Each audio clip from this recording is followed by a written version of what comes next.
नमस्कार विद्यार्थी मित्रांनो, मी कोमल साळवे आपल्यासाठी घेऊन येत आहे पूर्व माध्यमिक शिष्यवृत्ती परीक्षा 2025 इयत्ता 8वी. विषय आहे बुद्धिमत्ता आणि बुद्धिमत्तेमध्ये घटक आकलन, सूचनापालन, अक्षरे, वर्णन आणि मजकूर. तर आकलनामध्ये सूचनापालन, अक्षरे, वर्णन आणि मजकूर हे कसं ओळखायचं, तर त्यासाठी आपल्याला सुरुवातीला माहिती करून घ्यावी लागेल. स्वर म्हणजे काय, स्वरादी म्हणजे काय आणि व्यंजन म्हणजे काय आणि त्याचा उपयोग आकलनामध्ये कशा पद्धतीत केला जातो, त्यासाठी आपण ओळख करून घेऊया स्वराची. स्वरामध्ये आपण अ, आ, इ, ई हे तर आपल्याला माहीतच आहे, कारण आपल्याला ते पाठ आहे.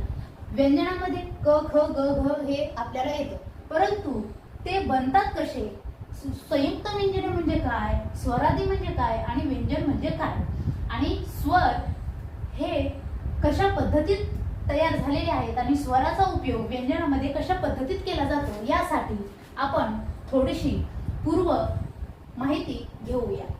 जर व्यंजने हे क, ख, ग, घ हे आपल्याला माहित आहे, परंतु क स्वर हे अक्षरे आहेत. स्वर काय आहे, स्वर हे अक्षरे आहेत, परंतु अक्षराशिवाय शब्द किंवा अक्षराशिवाय अक्षर, स्वराशिवाय अक्षर बनतं का, स्वर हेच अक्षरे आहेत.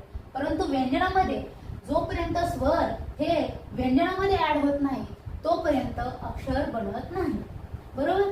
तर व्यंजन हे व्यंजने आहेत क, क आणि ख हे व्यंजने आहेत, माहित आहे, बरोबर. परंतु हे खाली दांडी मारलेली आहे, ही खाली काय आहे, ही याचा पाय थोडासा मोडलेला आहे. व्यंजने अशा पद्धतीत असतात, परंतु याचं जर अक्षर बनवायचं असेल, ह्या क च आपल्याला जर अक्षर बनवायचं असेल तर आपण कशा पद्धतीत बनवू, तर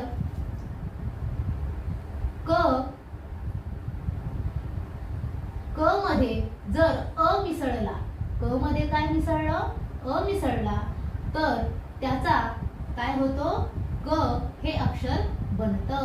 काय बनतं, क हे अक्षर बनतं.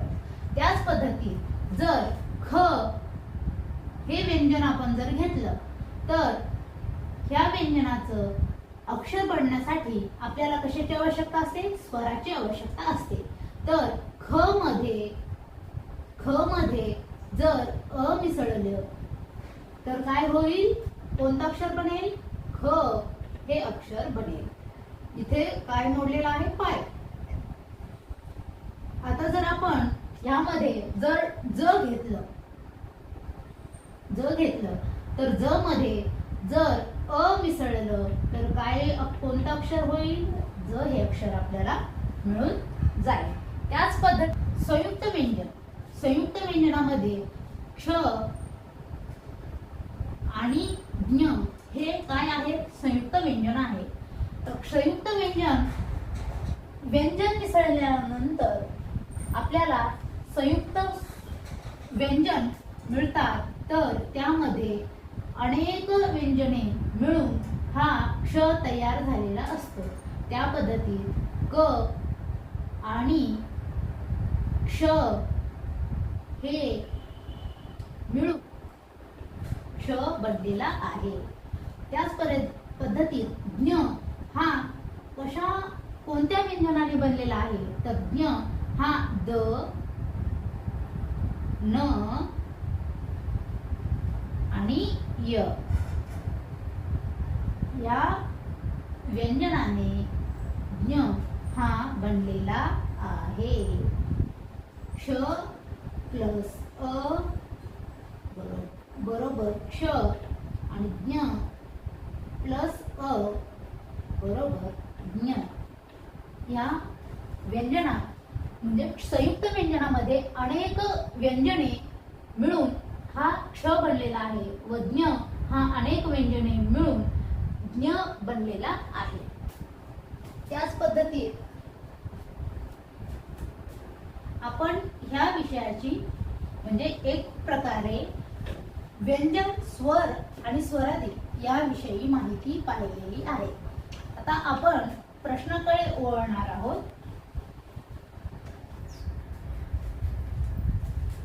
विद्यार्थी मित्रांनो, हजरजबाबीपणा या शब्दातील उजवीकडून 5वे आणि डावीकडून 3रे असलेली अक्षरे अनुक्रमे कोणती? हा प्रश्न आपण लिहिलेला आहे. परंतु आता उजवीकडून आणि उजवी बाजू आणि डावी बाजू ही ओळखायची कशी? तर आपण पेपर द्यायला जाणार आहोत. पेपर देण्यासाठी गेल्याच्या नंतर पेपर परीक्षेमध्ये आपल्या हातात पेपर पडल्याच्या नंतर आपण ज्या उजव्या साईडनं लिहितो, म्हणजे आपला उजवा हात ज्या बाजूने आहे, जसं की हा आपला उजवा हात आणि हा आपला डावा हात, बरोबर? हा उजवा हात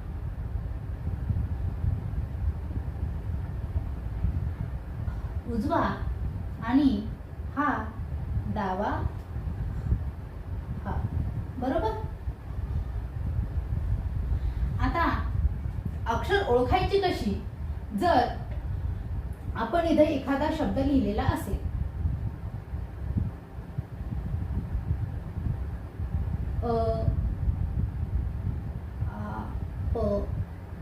अपमान, आपण काय लिहिलं? अपमान असा शब्द लिहिला, बरोबर? तर आपल्याला उजवीकडून 3रे अक्षर कोणते असं जर विचारलं तर उजवीकडून 3रे अक्षर, कारण ही उजवी बाजू आहे, तर उजवीकडून पहिलं अक्षर हे असेल, दुसरं अक्षर मा असेल, तिसरं अक्षर प असेल आणि चौथं अक्षर हे अ असेल, बरोबर? चौथं अक्षर काय असेल? अ असेल. जर आपल्याला विचारलं डावीकडून अपमान या शब्दामध्ये डावीकडून 3रे अक्षर कोणते? डावीकडून, तर ही डावी बाजू, आपली ही डावी बाजू, ह्या डाव्या बाजूने म्हणजे ही डावी बाजू इकडून इकडे मोजायचं आहे. तर डाव्या बाजूपासून आपल्याला 3रे अक्षर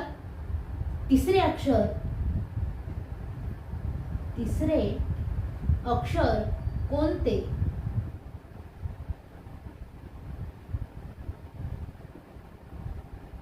असं म्हटलं तर आपण काय करणार की डाव्या बाजूकडे आपला डावा हात लक्षात ठेवायचा आणि डाव्या बाजूकडून इकडे उजव्या साईडकडे मोजत जायचं.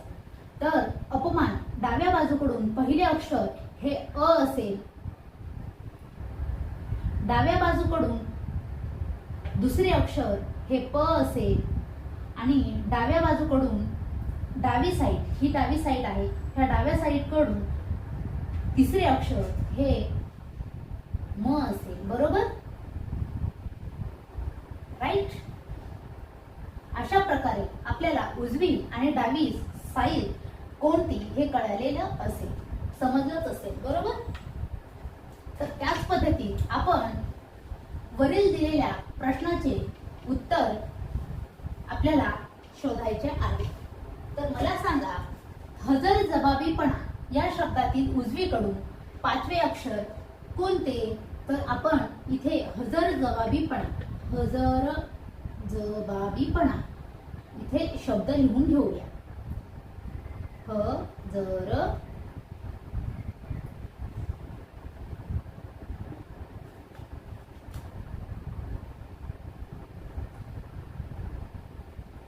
बरोबर?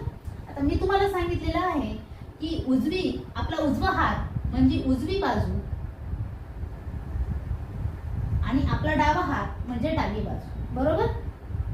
तर मला सांगा, हजरजबाबीपणा या शब्दातील उजवीकडून 5वे अक्षर, आता उजवी साईड कोणती? ही उजवी साईड आहे, बरोबर? तर उजवीकडून 5वे अक्षर कोणते मोजायचे आहे? हे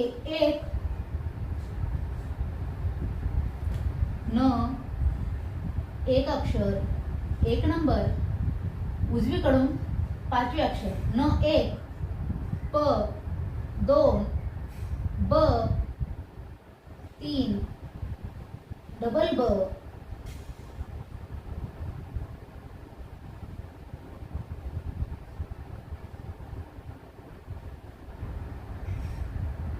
चौथा अक्षर आणि ज हे 5वं अक्षर असेल, बरोबर?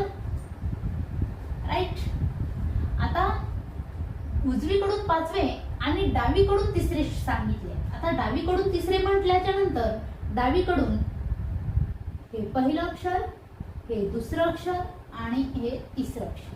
म्हणजेच ह डावीकडून पहिलं अक्षर, ज हे डावीकडून दुसरं अक्षर आणि र हे डावीकडून तिसरं अक्षर. बरोबर. म्हणजेच आपल्याला उजवीकडून पाचवं अक्षर ज भेटलं आणि डावीकडून तिसरं अक्षर हे र भेटलेलं आहे.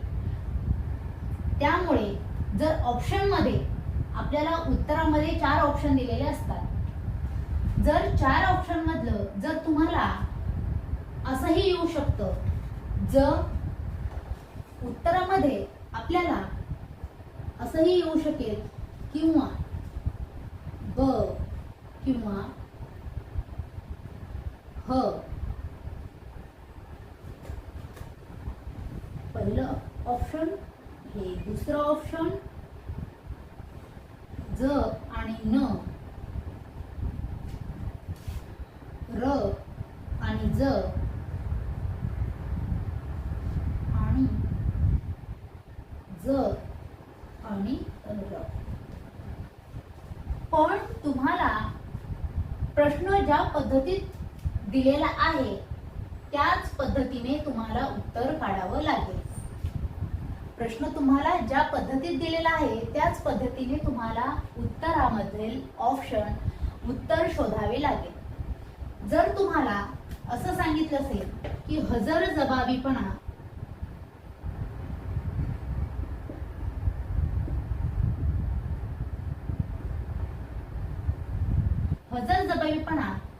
हा शब्द दिलेला आहे, या शब्दामधील 5वं अक्षर हा शब्द दिलेला आहे, तर तुम्हाला उजवीकडून 5वं अक्षर सांगितलेलं आहे. उजवीकडून 5वं अक्षर कोणतं? 1, 2, 3, 4 आणि 5. प्रश्नात पहिलं काय दिलेलं आहे? उजवीकडून 5वं अक्षर ज. पहिलं अक्षर कोणतं भेटलं? ज भेटलं. आणि दुसरं अक्षर डावीकडून तिसरं कोणतं भेटलंय? 1, 2 आणि 3 र भेटले. ज्या पद्धतीत प्रश्न अगोदर सांगितलेला आहे तोच आन्सर किंवा उत्तर आपल्याला निवडायचं आहे. अगोदर काय सांगितलंय? डावीकडून उजवीकडून 5वे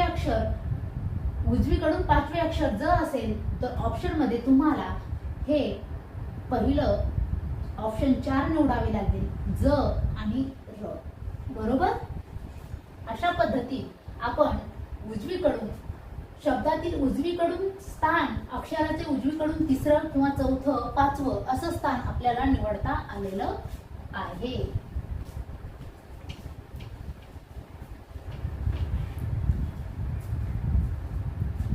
प्रश्न क्रमांक 2.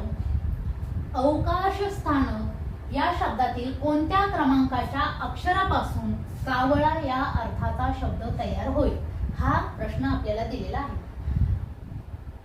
परीक्षेमध्ये आपल्याला असे शब्द जर आले की शब्दामधील कोणत्या शब्दापासून वेगळा शब्द तयार होईल तर त्याविषयी आपल्याला समानार्थी एका शब्दाचे, म्हणजेच आपल्याला एका शब्दाचे अनेक अर्थ यायला पाहिजे. जसे की कावळ्याला काक हा शब्द किंवा अवकाशाला आकाश, अंबर समानार्थी शब्द पाठ असायला हवे.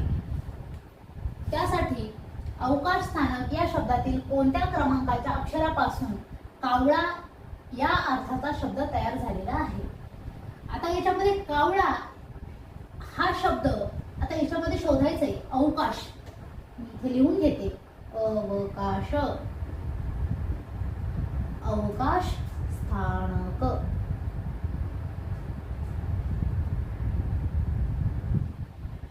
अवकाश स्थानक यामध्ये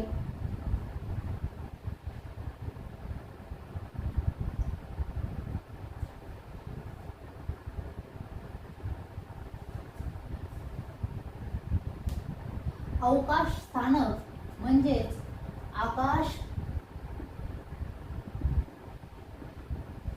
आभाळ, आकाश, ढग, नभ हे समानार्थी शब्द आहेत. त्याच पद्धतीत कावळ्याला समानार्थी शब्द कोणते हेही आपल्याला माहीत असायला हवे. त्यासाठी तुम्ही मराठीमध्ये सर्व प्राण्यांना समानार्थी शब्दामध्ये इतर वेगळे अर्थ कोणते आहेत किंवा त्यांना कोणत्या नावाने संबोधलं जातं हेही तुम्हाला माहीत असायला हवं. त्यासाठी आपण अवकाश स्थानक या शब्दातील कोणत्या क्रमांकाचा, आता याच्यामध्ये क्रमांक शोधायचा आहे. क्रमांक अ व कावळ्याला काक काक, कावळ्याला दुसरा शब्द कोणता आहे? काक. काक म्हणजेच कावळा. तर याच्यामध्ये पहिला, दुसरा आणि तिसरा का आणि हे क म्हणजेच 1 2 3 हा तिसरा शब्द आणि 4 1 2 3 4 5 6 आणि 7 3 व 7 बरोबर. अवकाश स्थानक या शब्दामध्ये क्रमांक शोधायचा होता आपला. कोणत्या क्रमांकाच्या अक्षरापासून कावळा या अर्थाचा शब्द तयार होतो? तर काक 3 व 7 या क्रमांकानुसार कावळा या शब्दाचा अर्थ तयार होत आहे.